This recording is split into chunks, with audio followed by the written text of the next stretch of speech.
るざますよ。行くでガンス。まともに始めなさいよ。 Hey, now you're a man. Now you're a man. You are now a man. You're a man. ヤンパス。 Now you're a お man. 兄ちゃん。お兄ちゃん。お兄ちゃん。お姉ちゃん。お兄ちゃんの変態。 Live it. What makes a man? This is Manly Anime for Manly Men. Other podcasts are 100 years too early to defeat us. I'm Jack, and I'm here, as always, with Nathaniel. Nathaniel, how you doing? Oh, just waiting for the sweet embrace of death as usual. Yeah, we all are. But in the meantime, you have to pass your time with anime. Yeah, you just watch anime until you die. That's how life goes. It's how it's been for centuries. Mm-hmm. All right, on this episode, let's see if I can get it in one. We're talking about Otome Game no Hametsu Flag Shikanai Akyaku Reijo ni Tensei Shite Shimata. Hell yeah. Or My Next Life as a Villainess, All Routes Lead to Doom. All right, you're not really giving me a lot to work with as far as mocking you goes with these pronunciations. Yeah, you're fucked. I practiced for hours. Just sitting in front of the mirror, staring at myself in the eyes and being like, you got this. Say the gigantic title. And then it worked. I used the think system. But yeah, man, I love gigantically long titles. They're always a blast. Yeah, I somewhere along the line, I feel like light novelists in particular, they didn't get the memo that a title doesn't have to be a complete sentence. It could be a fragment or even just a word or two. Yeah. It's in fact, it's a little more catchy sometimes, but instead, eventually we're just going to have titles of light novels that is like a complete paragraph, It just takes up the whole front of the book. I feel like eventually the title is going to be the entire novel in itself. Then what would be on the inside of the novel? There will be nothing. It'll be a gigantic title, and that takes up it's like tiny font that takes up the entire front, and then you open it up and it's completely blank on the inside. Or it just says thank you. Yeah, just the copyright page, the dedications, that sort of thing. I mean, it's certainly efficient. All right. But yeah, title aside, a lot of people just call it Hamefura or Otome Game Villainess, which is probably what I'll be calling it for the rest of the episode. Honestly, I'm not going to say that whole title over and over again. If you want to, you can. This feels like a personal challenge that you're throwing out to me. I mean, if you want to take it as a personal challenge, you can. Do you want to only say the title in its entirety every time? I'll have to see how I feel after I watch the show that we're going to watch, Otome Game no Hametsu Flag Shikanai Akuyaku Reijo ni Tensei Shite Shimata. That was all right. You did okay. I think you said Otomo or Gameo or something in there. I don't know. Well, fuck you, buddy. All right. This show, I've shown you a couple episodes of it, I believe, yes. One or two, something like that. Do you remember much about it? Not a whole lot. I remember it being good, though. Yeah. Okay. Then that's all you need to remember, really. This is an isekai series, Another World, as it's known. Is this our first isekai that we've seen? Yes, it is. Show? Okay. Well, here we are. There sure are a lot of these fucking things. There sure are. It seems to be the trend these days, that and idol shows. Yeah. Eventually we'll have an isekai idol show where an idol gets taken to another world, and while she's there, she, invents idol singing there. I would not be surprised if it already exists. I'm sure it does. And if not, then we are millionaires, I think. Yeah, if anyone makes it now, we've got it on tape on this date. We can sue them. Yeah, we can sue the fuck out of them, and we'll get all their money. We'll have it.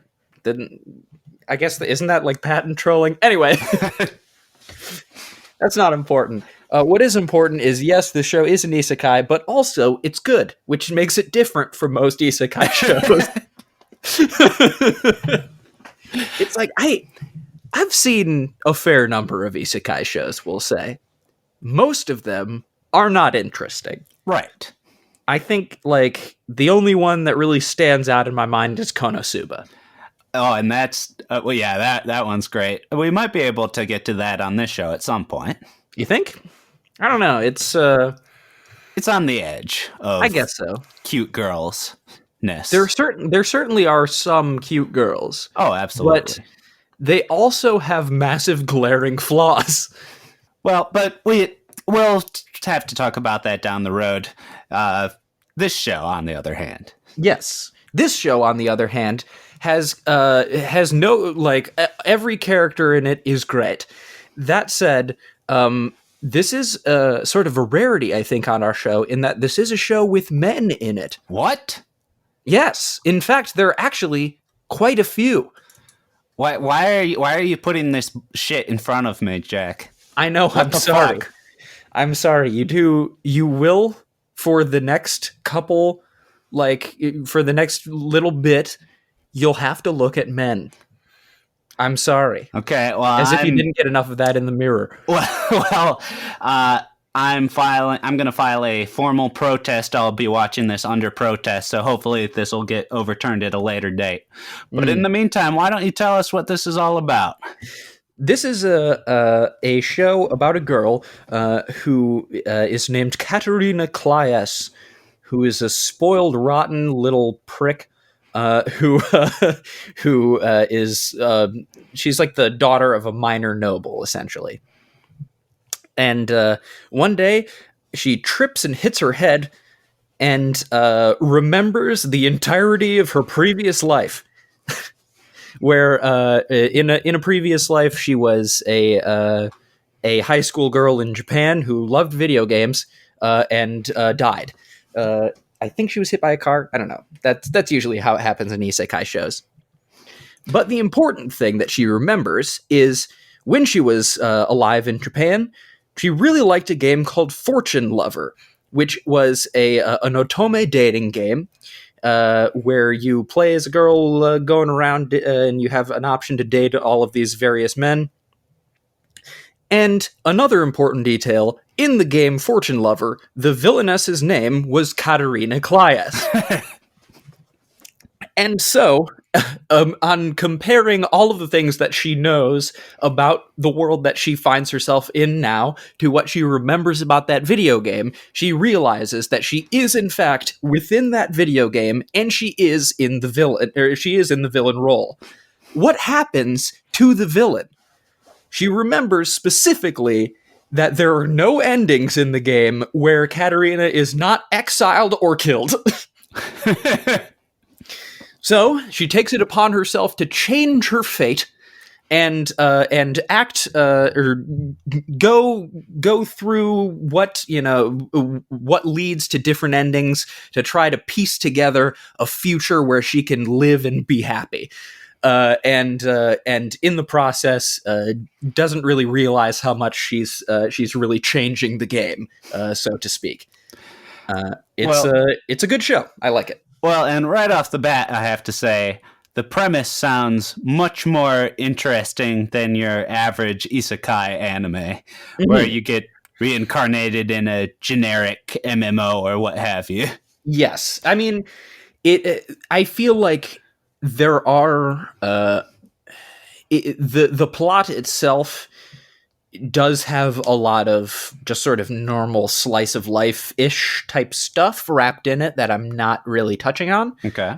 But that's something we enjoy, so that's not a problem. It's not like she's gonna, oh no, and now she has to fight 100 slimes or whatever, and do some bullshit MMO stuff. Right. It's none of that. It's just her being like, what do I remember about this game? How can I change it? And then in between all those things, it's just her going around and living life as this sort of faux Victorian, noble woman with all these friends and hanging out. And it's got a lot of delightful characters.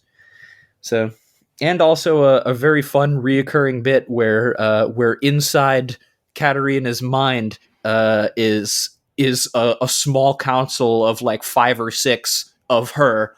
With one has a mustache and one is wearing glasses, and they always debate what they should be doing at any one time.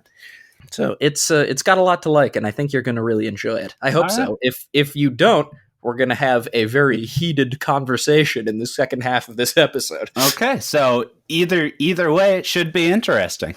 I think it will. But yeah, I mean, I would say, I mean, the premise sounds cool. I liked the little I've seen of it, and it comes with your recommendation, so I'm looking forward to it personally. Yeah. It'll be fun. Do you have anything else you wanted to get off your chest before we go in through the break, or what? No, I don't think so. I just have to talk about our lesser anime. That's right. As you said, yes, we were going to take a break and come back, and we'll have seen the show. But first, let's talk about lesser shows for lesser men. The segment where we quickly recommend or condemn an anime that we've seen that we normally would not talk about on this show. Nathaniel, what's your lesser show?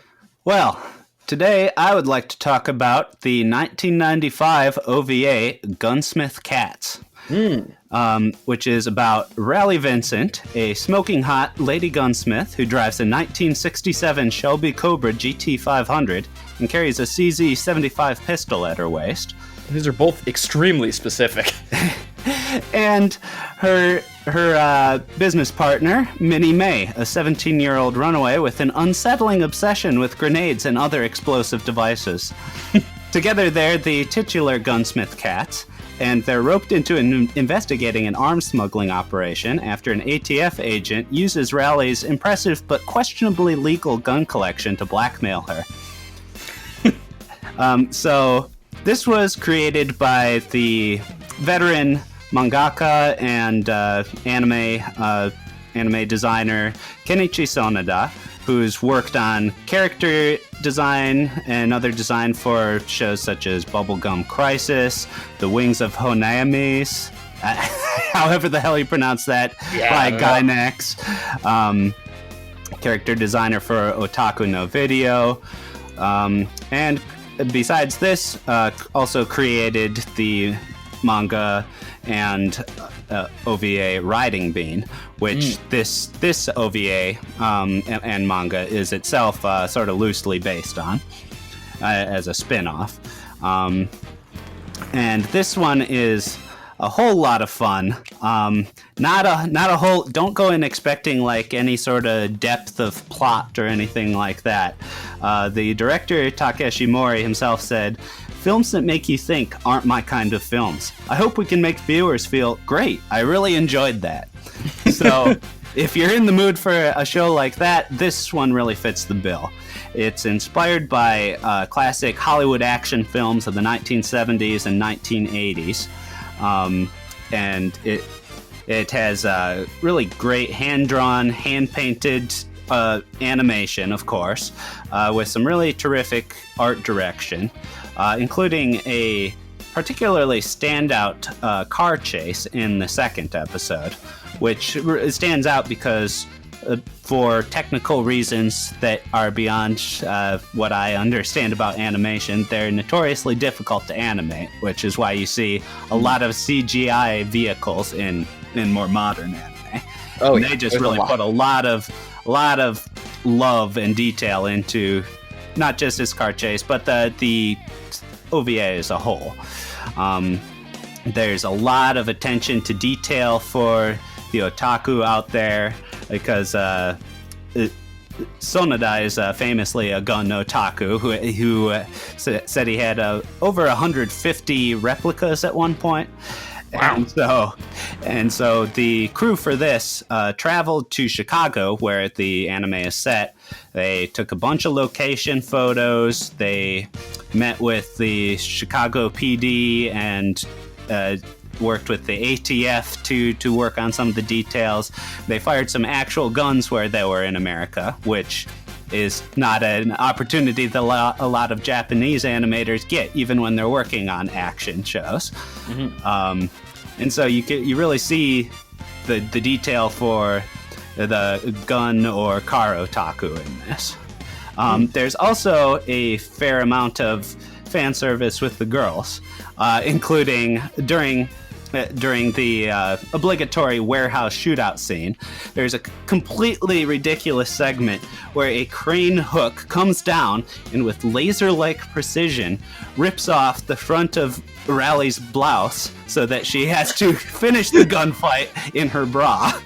Of course. As happens. And to round it out, it's got a fantastic soundtrack written by Peter Erskine, who was a drummer for Weather Report in the 70s and 80s. Right. Okay. And it has one of my favorite OPs of all time, I would say. It has, again, the Peter Erskine soundtrack with this real hard rock / jazz fusion mix to it.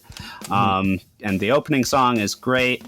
The art style is fantastic in the OP. It really pops. It reminds me of a lot of the Cowboy Bebop opening. Okay. Although this came out in 1995, Cowboy Bebop came out in 1998. So who knows? So fuck off, Cowboy Bebop. But it has this very similar pop art inspired style with all these deep blacks with rectangles created by the blacks and then with super saturated monocolor sort of panels, so to speak. Okay. So I'll have to put the opening in the show notes, because if nothing else, you really owe it to yourself to watch this OP. But yeah, like I said, not a whole lot of depth to it, but if you're in the mood for a very light, popcorny girls and guns show, this is one of the best that you're going to find out there. Mm-hmm. This was the show that you were tempted by the statue of, correct? Or was that a different one? I think you're thinking of Riding Bean, the other one I mentioned. Yes. But that actually brings me to another point, which is that in particular I recommend searching out the Animego Blu-ray re-release of this. And I'd just like to preface this by saying we don't receive any sort of money from anime publishers for anything that we talk about on this show. It's because we have too much integrity and respect for our listeners. Definitely not because nobody in the industry knows who we are. Exactly. And certainly not because Robert Woodhead, the head of Animego, refuses to return my drunken 3 a.m. phone calls. So, let's just be really specific here. So here at Manly Anime for Manly Men, we have integrity. when we shill for free. That's our manly guarantee. But yeah, it's a terrific Blu-ray release. It's got commentary tracks from Kenichi Sonoda, the creator, and also Takeshi Mori, the director. It's got documentary featurettes about the making of, and the remastering of it looks just incredible. Like if you compare it to the DVD release, it's like night and day. Jeez, nice. I can tell you're extremely passionate about it. Oh, this is a great one. It's just pure eye candy. Perfect. Well, I'm gonna suggest something that, while I would consider it eye candy as well, I think it's eye candy in a bit of a different way, and also brain candy, if that makes any sense. I'm bringing along the anime Hyouka, made by the illustrious Kyoto Animation. It's an anime about a boy named Hotaro Oreki, who has, as he says, a policy of energy conservation. His motto is, if I don't have to do something, I won't, and if I have to do it, I'll do it quickly. So as a result, obviously, he doesn't do a whole lot in his school life, but he ends up, at the urging of his sister, joining the classic literature club because he thinks that nobody is in it. Instead, there is one person in the classic literature club, Eru Chitanda, who is a girl who is extremely curious about a lot of things. And as she repeatedly mentions. Yes, in every episode, I believe, she says her catchphrase, "I'm curious." In their first meeting, Chitanda finds that Oraki has a special talent for unraveling mysteries, basically. And from that point, she continues to worm her way and sort of wrap him up in her influence and get him to help her with various small mysteries. It's a fascinating show because it is very much like the way I describe it, the way the plot sets up, it seems like it is a slice of life show. But it is at its very core a mystery show. A show about setting up a mystery and then solving it. And the thing is, none of these mysteries are like, oh no, someone's dead, or oh no, this, or they are mysteries of a very realistic sort of in a realistic tone. It's more like, why did this happen? Why did that happen? Things that you could run into in real life that normally you would just be like, oh, that was kind of weird. Oh, well. And, forget about it. Chitanda gets wrapped up in that sort of thing. She wants to know. Yeah, as far as the level of the stakes go, it's kind of along the same lines as Encyclopedia Brown, I would say. Yes, yeah, I would say it is like what Encyclopedia Brown wants to be, but in a so much smarter way. Yes. Oh yeah. I don't mean to compare it to Encyclopedia Brown directly in that way. It's much more thought. Well, I mean, it's not kids stuff. yeah. It's definitely it's not for children, but it's but also another thing that I really like the sort of mystery plots and things. Those are all really fun, and those are, if it was just that by itself to recommend it, it would still be great because all the characters are really strong, all the mystery, all this sort of mystery solving is very interesting, and is very. It really enraptured me pretty quickly, It manages to make these, sort of, not banal, but these, like, real-life kind of mysteries seem so much more interesting just by the way that characters talk about it and the way they go through it. If it was just that, it would still be a good show. But also, visually, they always choose an interesting way of visually portraying things. There's a lot of like experimentation, I think, on how they show people talking through the various details of whatever they're trying to figure out at the time. Because if they didn't do that, it would just be people sitting in a room and recounting what we already know. And so instead, they have a lot of interesting ways of showing people thinking through the details of what we have. Yes. Yeah, a lot of creative, differing art styles. Yes, yeah. There's a lot of changing art styles, a lot of like sort of metaphorical sort of imagery. Like one that I really liked was there's a bit where Oraki is trying to figure out something, and he's walking down the hallway, and as he does, the sort of walls of the hallway become television screens that are showing different details of the mystery that he's trying to solve. And as he continues, eventually soon he's just walking along this like wall of TVs that are all showing different things. And as he centers on the important detail that he had overlooked, they all become one thing, and then he's like, and then he is suddenly just standing back in the hallway again. And they didn't need to do that, but it makes it so much more of an interesting show. Yeah, it's fantastic. It was one of the only Kyoani series that I hadn't seen, and it really took me by surprise by how charmed I was by it. Well, and I think we've talked before on this show about our love for Kyoani. So definitely, yeah. I'd be surprised. And this is from what I would consider their golden age. Yeah.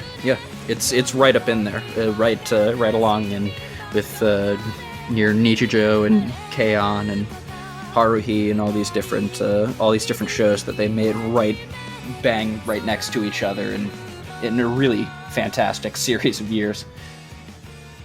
So yeah, it's a great show. All right, anything else, or are we good to move on? Good to go. Alrighty, we're gonna take a break, and then when we get back, we'll have seen Otome Game no Hamatsu Flag Shikanai Akuyaku Reijo Nitensi Ten.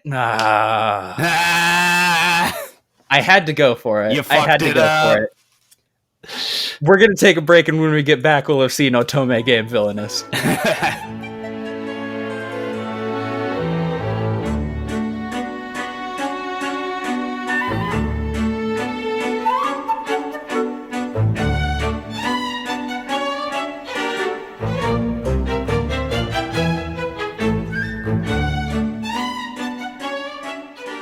And we're back, and we've seen Otome Game Villainess. That's all I'm going to call it.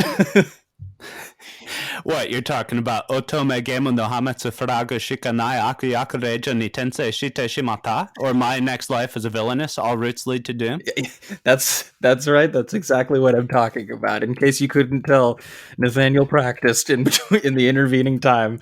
I've got this shit down pat, and I'm going to flex it at every possible opportunity. Well, feel free to do that. What did you think about, what was it called again? Oh, you mean Otome Game no Hamatsu Furaga Shikanai Akuyaku Reija Nitense Shite Shimata? Or My Next Life as a Villainess, All Routes Lead to Doom. Yeah, you gotta say both of them. What did you think about it? I thought it was fun. Yeah. I thought it was a really creative take on the isekai genre. Because there are sure as fuck a shitload of these things. So there absolutely are. It's been the trend lately. Yeah.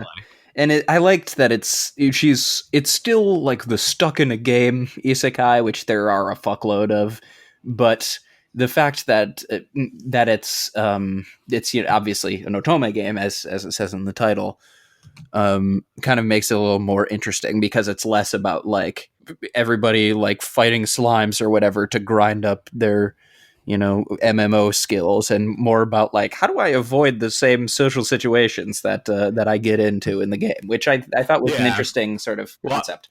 Yeah, trying to hit flags and shit. Yeah, and accidentally hitting flags that she wasn't supposed to. But yeah, I thought that they handled it really creatively, and how they handled it in the plot, where she changed particular flags of the game and how that affected how the plot unfolded. Yeah.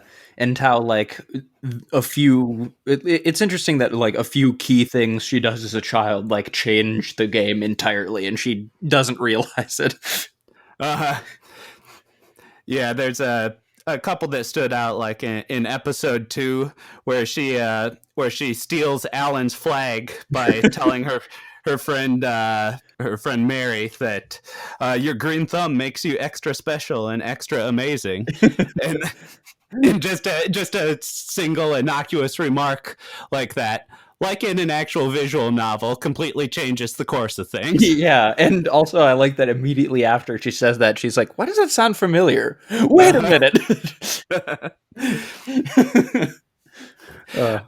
Or in episode 4 when she meets the main character Maria, and she ends up changing a scene by protecting her from bullies, where Katarina was originally the bully in the game. Yeah. And then she eats a bunch of food off the ground. She sure does. Muffins, if I remember correctly. Yeah, I believe it's Maria's muffins. Yeah, that's kind of a thread that runs through the anime, is that she fucking loves sweets. She sure does, a lot. Like, aggressively, just pounding them constantly. Yeah, she does do that. There's there's a lot of fun stuff, and all of the characters are super charming in different ways, and they interact really well, I think. Yeah, it's fun. Now, one thing that I would say is that outside of the character of Katarina Claes, the characters seem a bit thin and one-dimensional to me, which makes sense given that it's a parody of visual novels and Otome games. Yeah, they've got their one thing, and then Katarina is the only like human, not only human person, I guess, because of. Now wait a minute, am I remembering correctly? Did they talk about that in the anime? Are you talking about how Sophia is the reincarnation of her friend before they died? Yes. I almost was like, wait a second, am I just remembering this from the manga, or did they talk? And I had a like crisis of confidence all of a sudden. Yeah, Sophia is her friend. Yeah, they definitely addressed that, although they didn't completely explain the mechanics of it. They never really did in the manga either. That's fair, because as far as I know, her real life friend isn't dead. Yeah, I don't think she's actually. It's unclear, I think. Well, and actually, they have a scene towards the very end where Katarina, her character, goes back into the real world while she's in a coma and meets her still living friend, so she's definitely not dead, I think. Yeah. But she's also reincarnated in the game, apparently, I guess. Yeah, the mechanics of how Katarina actually is there and the knowledge that she brought over is not important to the story. What is important is Katarina loves sweets and she loves farming, and everybody is increasingly confused about that.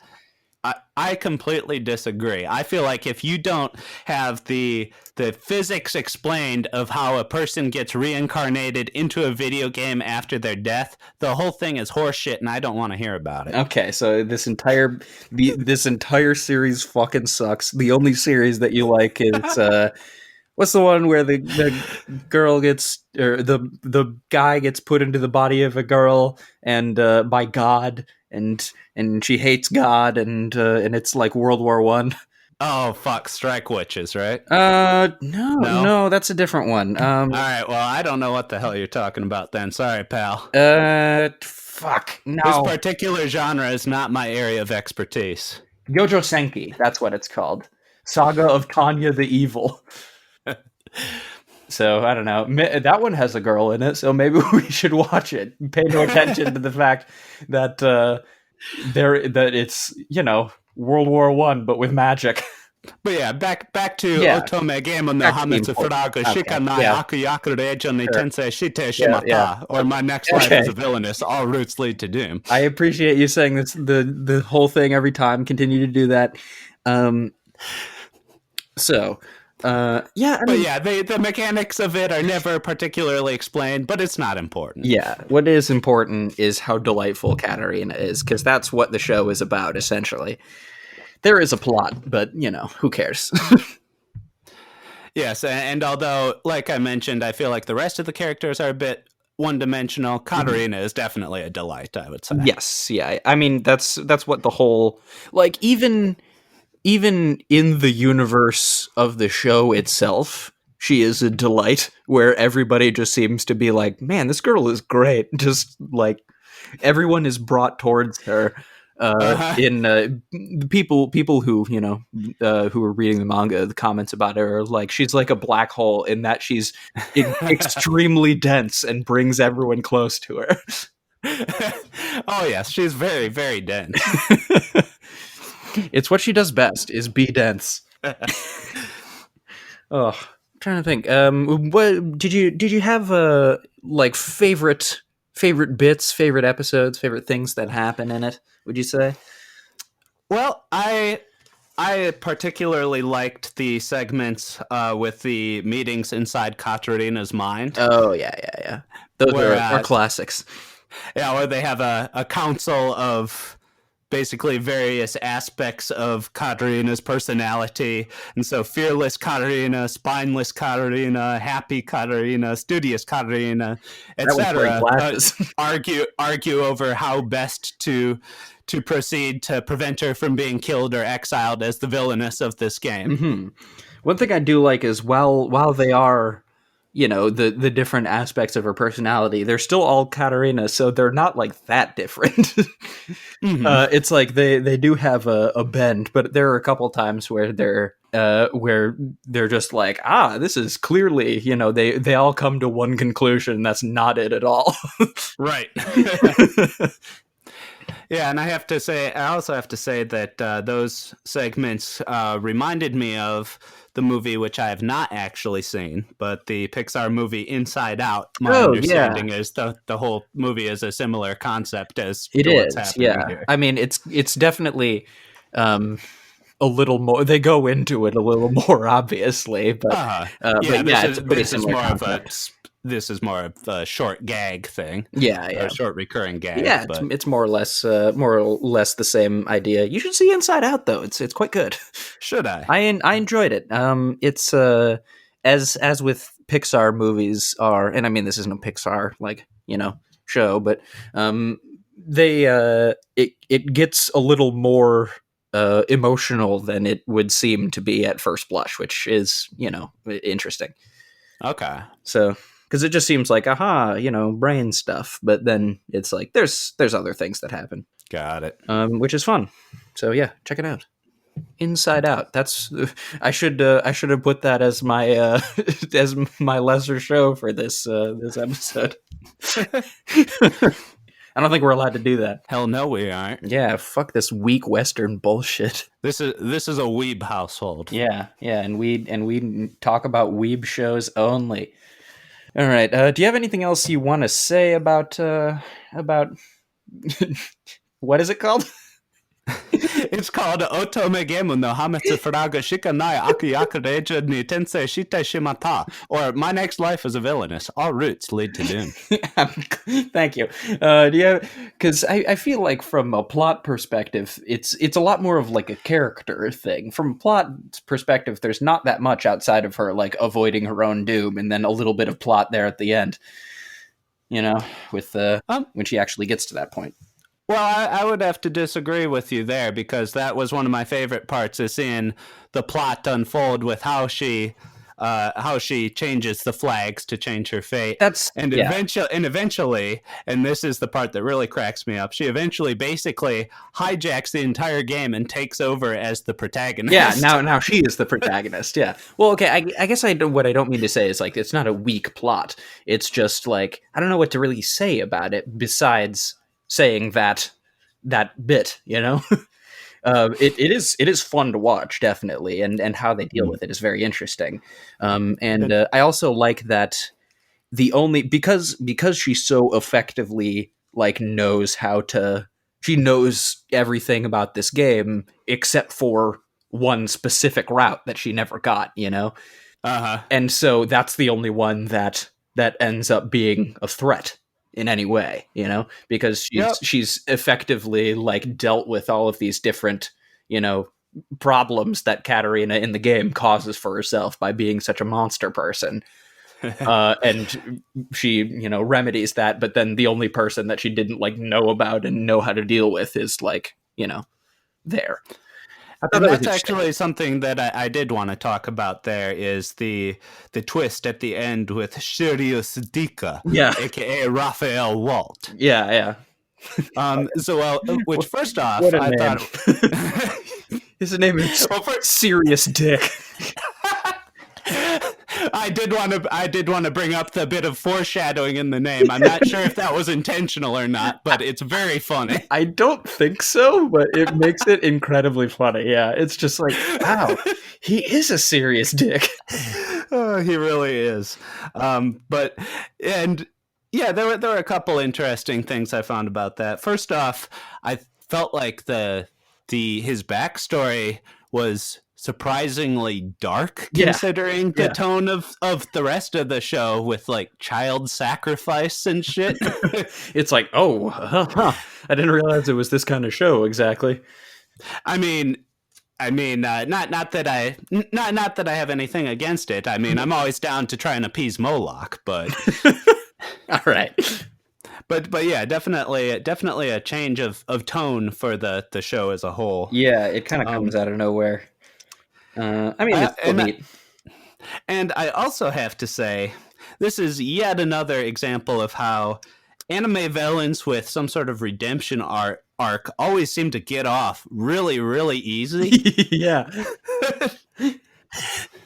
And he's like, yeah, I'm gonna go off and atone for my sins. And I'm like, what did you do, really? I mean, yeah, you testified against Marchioness Dika and her underlings, but that's not penance. That's just snitching. Yeah, you know? yeah. It's like, come on, dude. And so he gets a cushy job in the Department of Magic and everything. It's like, are we going to forget that this guy's kind of a nutso?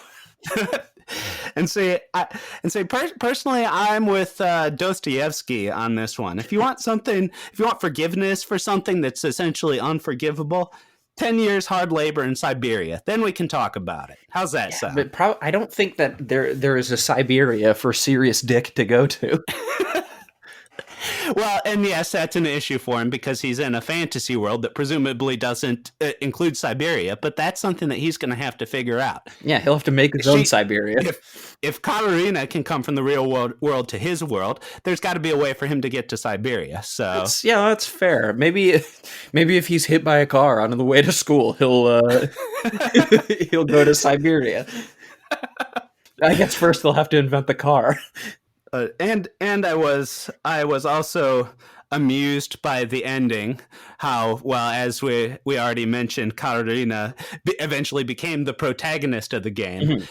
And she got what the show called the friendship ending, but what I prefer to think of as the harem ending because that's funnier. Yes, and also it's what generally people have agreed is going on. Okay, everybody loves Katarina, like in a very specific and real sense.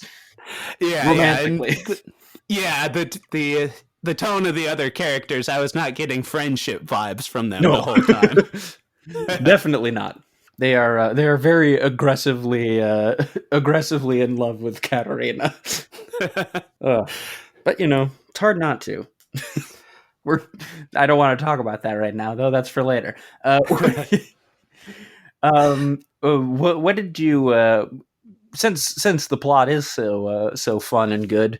What did you think about the fucking 3 filler episodes in a row?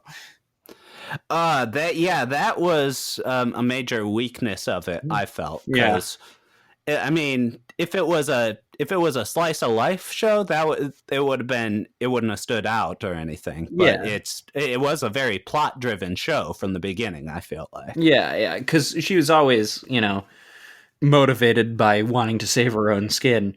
And trying to change flags so that happens, and the fact that there are just kind of these episodes in the middle where that is not really a concern. She's just chilling, Right. It's whatever.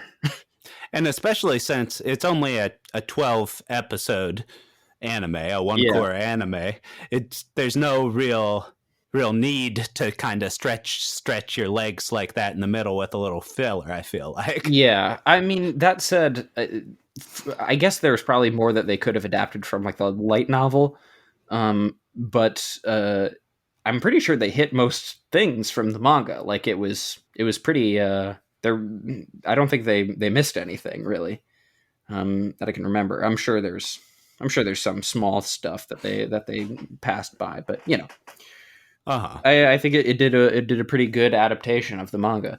Okay. So the Well, fact you would that- know more about that than me. Yeah, you should read the manga. It's good. The fact that they had to, like, if they didn't put those filler episodes in, I feel like it would have, they either would have had to have it 3 episodes shorter or end in a weird way where it's like either episodes are weirdly drawn out or episode, or like it ends, at episode 9 or whatever, and then the next 3 episodes are like half of an arc or whatever. I think that having 3 episodes of filler in it is like a fair compromise. I don't know what else they would have done, Okay. because I did find would- them like still entertaining, Right. Well, you would have a better perspective on that aspect of it, how it was adapted, because I haven't read the light novel or manga of Otome Game no Hametsu Furaga Shikanai Akuyaku Reija ni Tensei Shite Shimata, or My Next Life as a Villainess, All Routes Lead to Doom. I fucking knew that you were ramping up to an excuse to say the title of this bullshit. Am I that predictable? A little, yeah. I'm just going to continue to call it Otome Game Villainess, or I've also heard people refer to it as Bakarina. Oh, okay. Yeah, because Katarina She's a is baka. a baka. I see. Yeah, I see. that refers both to the character and the series. Right. Actually, I believe in my manga reading app on my phone, there's, by the way, there is a manga that is like a spin-off of this, that I believe is called My Next Life as a Villainess, Edge of Destruction. Okay. Where her entire childhood as Katarina Claes is exactly the same, and she doesn't trip and hit her head until she's at school, and only then does she remember. Okay. And so she's got a lot of catching up to do. Yes, yeah, exactly. And that's what it's about. She's like, oh man, I am totally screwed. But that does lead to a very different sort of story where, I mean, like, it's not that different. She's still like, she still loves to farm and is a moron who loves sweets and stuff. But the fact that it happened so suddenly, and up until like very recently, she was like this monstrous like little wiener, and then she just like completely changes overnight. Everybody is extremely weirded out by it. They're just like, is this a trick? What's happening? Uh-huh. But yeah, the reason I bring that up is because in my manga reading app, they didn't bother to put the whole like title of it. It's just called Bakarina Alter, which I think is very funny. Uh-huh. So yeah, if you maybe you don't want to read the manga because you read that already. Read Edge of Destruction or whatever it's called. I think it's called Edge of Destruction. Yeah, so I've just got one final point here, which is that at the very end they started to set up a second season of this by saying a new season that wasn't in the game script is about to begin. Mm-hmm. And I'm frankly not really sure how they're going to do that exactly, because it seemed like a pretty well self-contained story to me. Mm-hmm. I mean, it was about a visual novel, and they reached the ending of the visual novel. She got the harem ending. Like, where do you go from there? I mean, well, the idea is there was a second Fortune Lover game. Okay. Where fucking Katarina Claes comes back from her from the canon ending of her exile, and she like has dark magic, and she tries to like kill Maria, I think. Oh geez, okay. All right. So suddenly they're starting fucking Fortune Lover 2, but everything is completely messed up already. Huh. Okay. So we'll see. I haven't actually I haven't read that much past this point of the manga. I know there's a part where she gets like kidnapped, which I thought was very funny because she's been kidnapped, but people are treating her really nicely, and she keeps forgetting that she was kidnapped. Where she's like, "Man, this is great. Wait a minute." That was funny because they bring her muffins and stuff, and she's like, "Awesome! Wait, no." Yeah, well, I mean, she's a simple girl. If you bring her sweets, she'll be pretty content. That Yeah. makes sense. Yeah, everybody's she's just chilling. All she needs is a farm and some sweets, and she's fine. So there was you don't really have anything else to say about the about it, or No, I think I've said my piece. so then let's move into the next segment on the show, which is the opening segment. What do you say? Well, I liked the opening pretty well. I like the opening. It was the song has a very busy arrangement. I mean, it's got just instrument layered on top of instrument, like piano, guitar, brass, strings, bells, a choir, like the whole works. It's got harpsichord. Yeah, which personally I like that style of arrangement a lot. Yeah, and so that really worked for me. And the song was very upbeat and catchy, and I liked the opening animation, how it kept showing scenes switching between hers and when she was 8 years old and 15 years old, sort of all flowing together.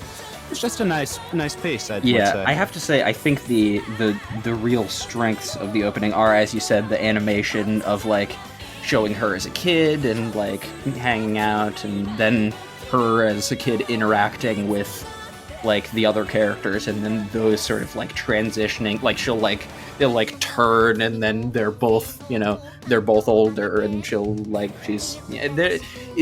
way it transitions in between those scenes is very good.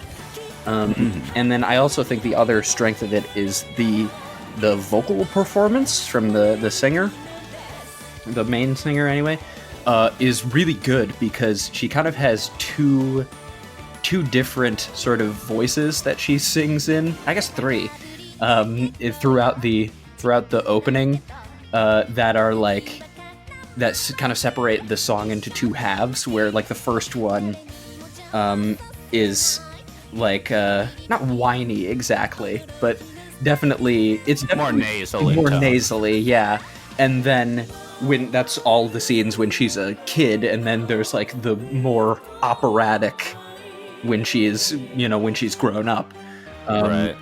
That I think provides an interesting sort of musical version of that line, between these two pieces of Katarina's life that we see. And then there's also the one where when it shows like Katarina's friend telling her, like basically spoiling her on this game, she has like a sort of dorky voice for that as well. That's only like one line essentially. But yeah, I thought that was an interesting, a fun way of doing it. And also I like the part at the end where she says "lucky" really like intensely. So yeah, I really like this opening a lot. I get it stuck in my head sometimes. Mm-hmm. Yeah, the ending, on the other hand, didn't stand out so much for me. It was a darker, more brooding, guitar-driven song. I guess it's called Bad End. Yep. Which is kind of funny. It is, yes. And yeah, there was kind of a cool animation with a kaleidoscope effect that keeps cycling between Katarina's facial expressions, going from cute and pleasant to malicious and devious. Mm-hmm. But in general, it just didn't stand out as much as the OP, I would say. Yeah, overall, it's not particularly memorable, especially in comparison to Otome Root no Hitotsu Janai, or whatever it is. The main opening song. Right. Right. That's because that's very good, and the other one is just like whatever. Mm-hmm. So, but overall, I think the ending is serviceable, and because the opening is so good, I think that brings it through. Right. Did you have anything else you want to say about the opening, or should we move on to not the main event, but certainly one of our favorite segments? I think we should move on. All right, it's time for the Best Girl Olympics.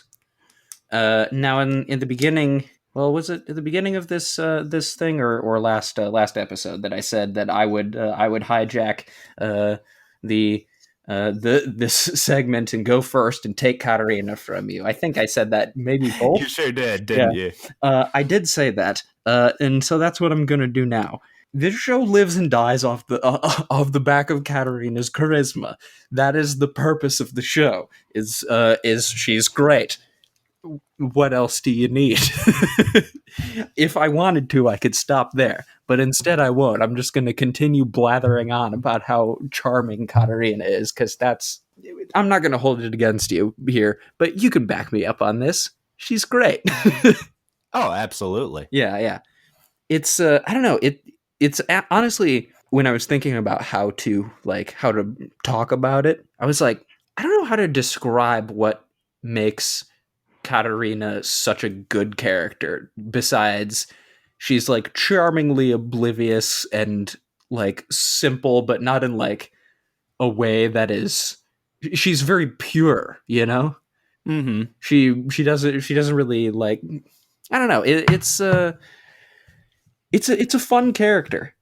And I'd say that there's an interesting contrast between that simple, ditzy, oblivious aspect of her personality compared to the whole plot where she's doing these devious calculations to save herself from being killed or exiled, but using her knowledge of the game. Yeah. She's fucking metagaming. But yeah, it is interesting. But like, she's still... It's fun because you say like devious, but also those calculations are still very, very within her wheelhouse. You know, it's when you look at them, you're like, yeah, that's something that that Katarina would do, like carrying around the like fake snake to throw to fucking freak Jordo out. It's like, yeah, it does. That does. And she's practicing for that shit. And she practices making the toy snake better and throwing it better. Yeah, and like her conclusion, it's like, if I need my magic to get better, I should commune with the earth. And my grandma told me that communing with the earth is what farming is. So I'm going to start a farm. And then she kind of forgets that that's why she did that. She's just like, potatoes. So yeah, well, it's fun. Well, up against Katarina, yeah, I would suggest Chairman Katarina from The Meetings in Katarina's Mind, because her mustache is exquisite.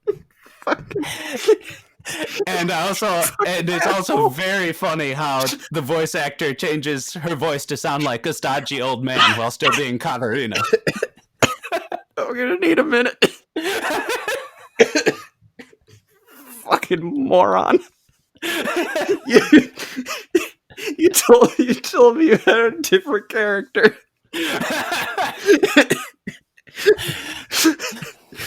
Okay, I guess she's technically a different character. It's Katarina, but she has a mustache. Exactly. Okay, well, let's fucking double back on this. Instead of regular Katarina, going up against Chairman Katarina is studious Katarina, because she has glasses, and that makes everybody better. Except for the people who have glasses have bad eyes, I guess. That's not great for them, but it looks good.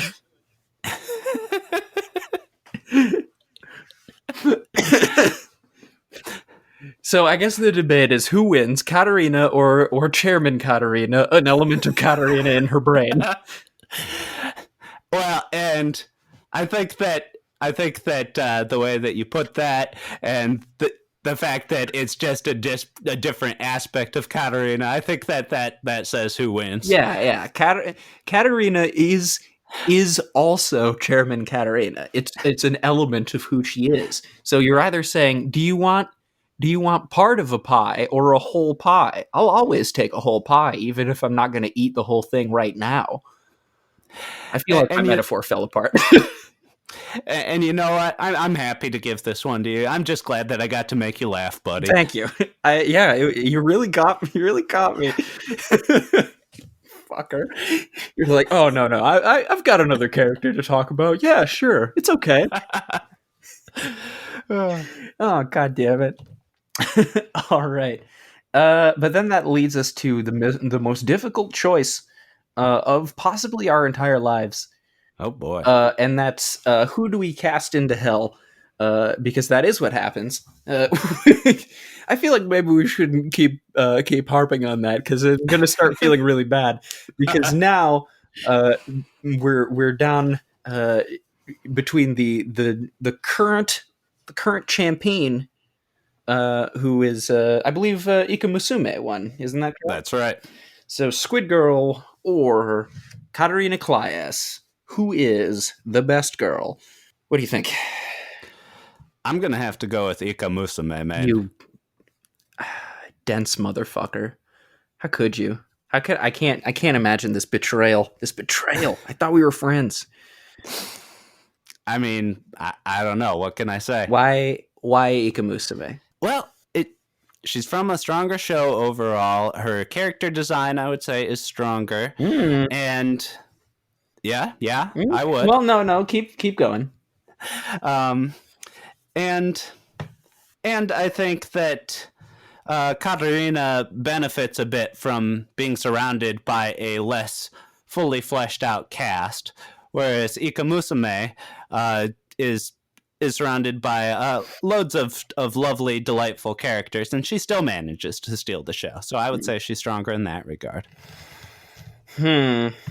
And I don't know. Both of their personalities have their different appeals, but Ika's naivete it just really hit something in my heartstrings, I would say. She's more devious, I would say. You know, she's always trying to overtake humanity, but she's really bad at it. She is really bad at it. I hope you set aside some time for this episode because I think this is going to be the longest episode in our history because I'm pretty sure this is going to be turned into a screaming argument.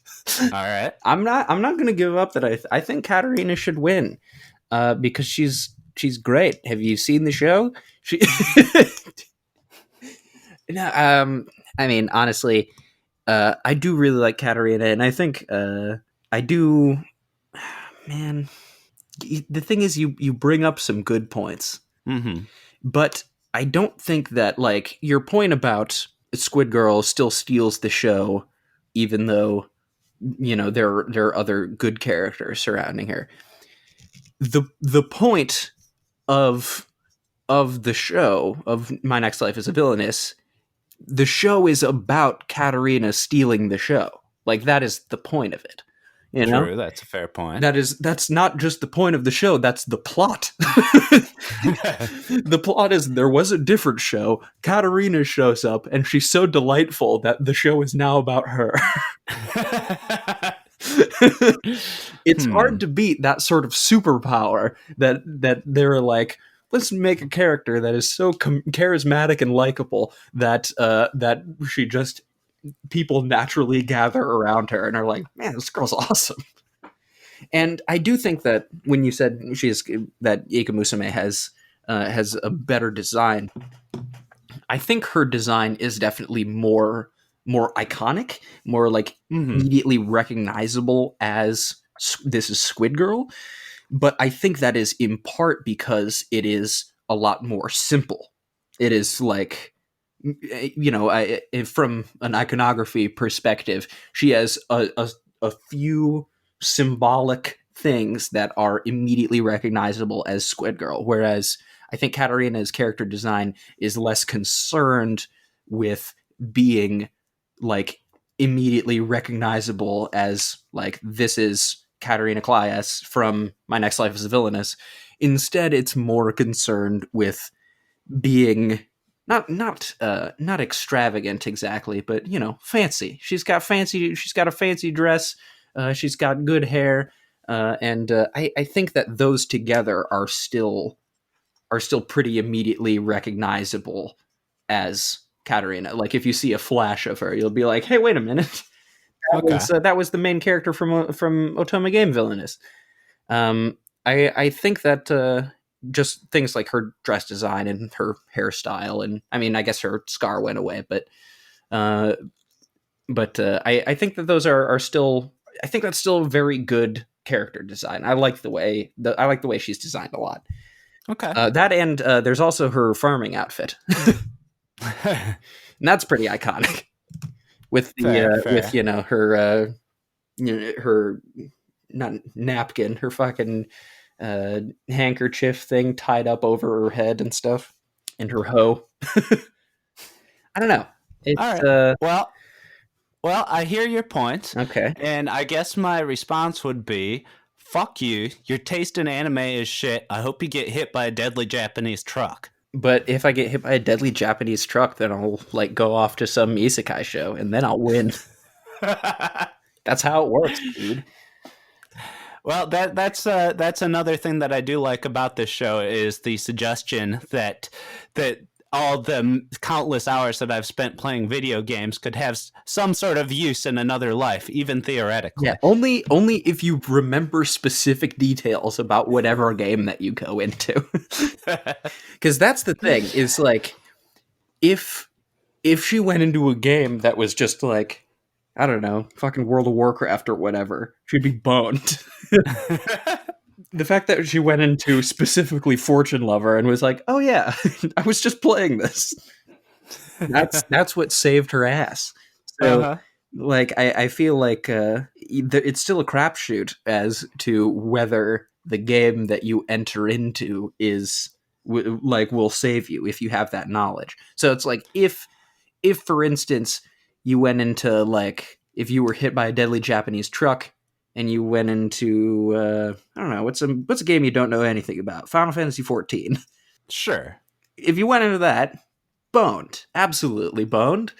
But if you went into, say, the Kyoani rhythm game, I think you'd be doing all right. You know a lot about that. Fair amount, yes. Well, it certainly brings up some interesting theological issues that I'll have to consult with my priest about. You'll have to come back next episode and let us know.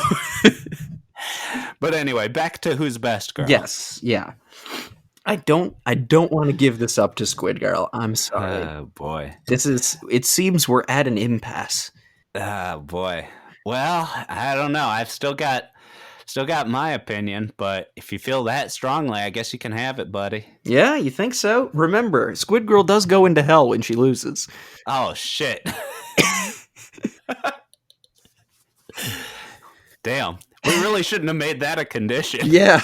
I'll also have to consult with my priest about that. Yeah, ask your fucking priest about whether Squid Girl is all right with going to hell. She could probably conquer it if you think about it. Better chance than conquering Earth, I would think. Yeah, I mean, probably because she's really bad at that. Yeah, it would hard to be worse at conquering hell. I think, like you can't be much worse than she is right now at conquering Earth. She's really bad. She can't even conquer the Lemon Beach house. Maybe that's something that I can use to better convince you that Katarina is a better girl. Is their relative effectiveness. That's a fair point. Because, Katarina is certainly more competent. Well, okay, well, let's not go that far. But I wouldn't say she's competent. She is, but she is effective. She knows what she has to do, and she does it. Squid Girl knows what she has to do, and completely does not make plans. Period. And doesn't get too far on her goals. Katarina, on the other hand, is self-actualizing. She knows what she wants to do, and she's going to do it, even if it is through unorthodox, ways, like throwing a toy snake and farming. All right. Well, okay. I've reconciled myself to sending Squid Girl to hell because I know that I'm going there when I die. And you'll that way we'll be that way we can reunite. So maybe let me maybe this should introduce a new element to the Best Girl Olympics. Okay, I'm listening. Allow me to present this this idea. What about the Hall of Fame? Not like for the show entirely, but maybe if in a time like this there is a girl that one of us cares about so particularly strongly that we don't think that they should lose, but you still don't want her to go to hell. Okay. You can put her in reserve in your personal best girl. Purgatory. Yeah. Squid Girl can go to purgatory. Okay. But I think I can live with that. But only one character can go in purgatory at a time. So if we run into another character that you don't want to lose so strongly, but you don't think should win, then they go to purgatory and Squid Girl leaves and goes to hell. Okay. I think that's a good way to handle it, because we could definitely be at loggerheads for a while. Yeah, I think so. And I think that later, once we run across another character who is, by all accounts, better than Katarina, I am going to need this rule in order to vacate the position. So you're thinking ahead for your own selfish purposes too. Exactly. I respect it. I'm always thinking ahead for my own selfish purposes. That's the only reason. Not unlike Katarina. Yeah, exactly. I was gonna say. I'm only in this for setting my own flag so that I will survive this podcast. Because at the end, whoever holds the best girl, the other one is killed or exiled. Oh. I didn't realize this when we started this. I didn't realize it either until I just discovered that in our ancient scroll. I'm sorry. Yeah, it says right here. Well, listeners, I guess we will be continuing this podcast for a very long time then. Yeah. Or it's our only hope. Or it'll be short and then one of us will be in the news.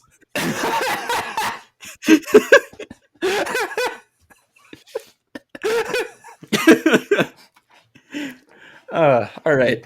So I guess what we're coming to is Katarina Claes is the winner of the Best Girl Olympics for this time, and Squid Girl moves to purgatory, where she shall live in a sort of, a state of suspension until later. Okay.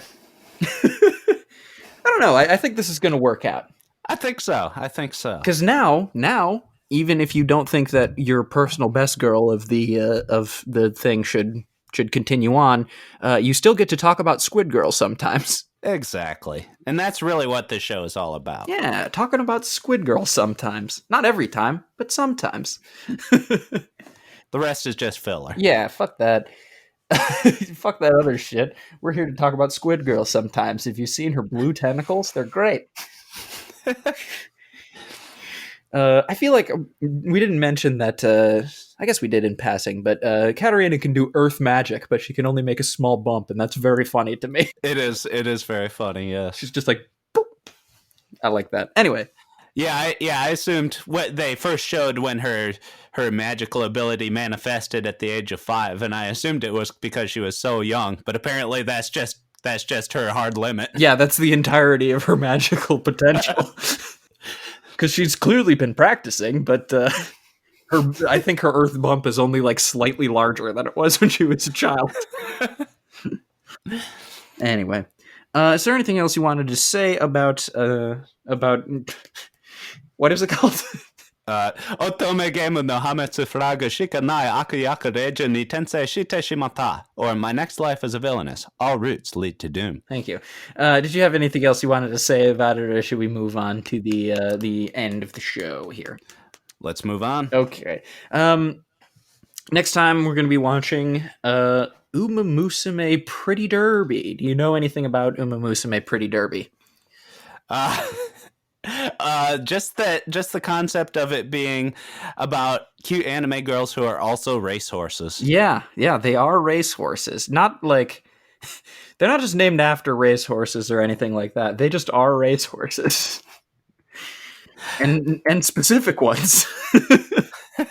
And they're in a race. But before we sign off, we have to get to our final thoughts and our ratings for the show. Oh, that's right. I'm sorry. I'm a speed boy, and I tried to go right past that. Yeah. What would you say your final rating is for Otome Game no Hamatsu Flag Shikanai Akiyaku Reijo ni Tensei Shitishimata? Oh shit! You thought I wasn't doing it just because I couldn't, huh? I needed to flex on you there. Well, there was a lot to like about this show. I thought that it was a really creative use of the isekai genre, and I liked how it played with all these visual novel conventions. And of course, as we've already discussed, the character of Katarina was very strong and carried the show. On the negative side, anyone who wasn't her was a bit more thinly characterized. That's fair. Which makes sense given that it's an Otome game, but still it seems as it's like a weakness to me. And there was also the filler that we talked about where the show just sort of faffs about aimlessly for a few episodes. Yeah. But I don't know. I still enjoyed that filler was the thing. So, yeah, I'm not sure that I enjoyed it quite as much as you. I did enjoy it a fair amount, though. I would give it 3 stars. Okay, I would say I did enjoy it more than you did. I don't know if, even though I guess the characters are a little thin, I still think they're very entertaining.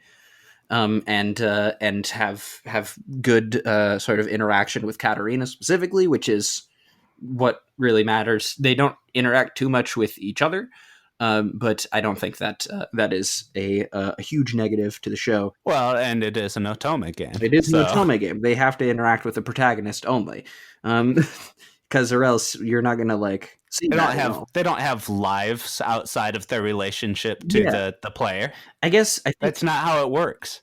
I think the other strongest character, like from a character perspective, is Maria Campbell, which makes sense actually as well because she is the original protagonist of Fortune Lover.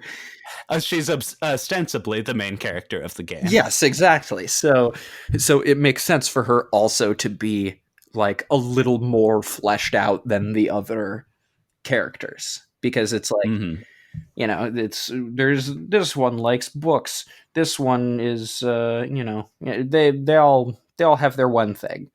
But Maria has a little bit more going on because she's the protagonist. Right. So I think that she's good as well. But overall, I think I'd have to land on a 4 or 5 to me. That's okay. That's my opinion.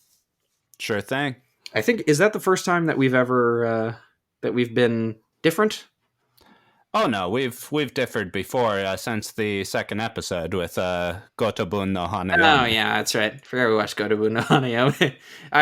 But I like that an unreasonable amount for what show it is. The second season's coming up. I'm excited. Hell yeah! Get to see all that Yotsuba action, all that Nino action, all the other ones. Nah, I'm joking. I would never forget about whichever one. The joke is, I do remember all 5 sisters' names. Right. Don't worry about it. All right, but yeah, next week we're watching Uma Musume Pretty Derby. It's a show about horse girls and racing, and not just horse girls, cute anime girls who are also race horses. Yeah. So look forward to that. I don't know anything about this show. I watched 1 episode, but I barely remember it. I remember that there's a little more sports anime in it than I thought there was going to be, but that's not that much. So, we'll have to talk all about it next time. Yes, we will. So we'll see you next time. This is Manly Anime. This was a Manly Anime for Fucking goddamn it! You fucked it up, bro. I fucked it up, What the bro. fuck? I'm keeping my shame in. This was Manly Anime for Manly Men. Thank you for doing your part to save anime.